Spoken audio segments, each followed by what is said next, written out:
Police লেখা গাড়িতে করে বাইকে ধাক্কা, দাদাগিরি, গাড়িতে থাকা মদ্যপ ব্যক্তিদের। উভয় পক্ষের বচসা থেকে উত্তেজনা।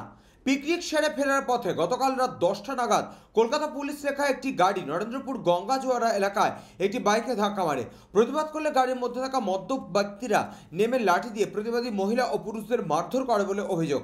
এরপর এলাকার মানুষ ঘিরে ধরে ওই গাড়িকে। মুহূর্তের মধ্যে তৈরি হয় উত্তেজনা। উত্তেজিত জনতা ওই পুলিশ লেখা গাড়িটির চাকার হাওয়া খুলে দেয়। খবর পেয়ে ঘটনাস্থলে আসে নরেন্দ্রপুর থানার পুলিশ এসে পরিস্থিতি নিয়ন্ত্রণে আনেন। সূত্রের খবর, ওই গাড়ির মধ্যে ছিলেন লেক থানার একজন সাব ইন্সপেক্টর ও তার কয়েকজন বন্ধু। দোষীদের শাস্তির দাবিতে সোচ্চার হন এলাকার মানুষ।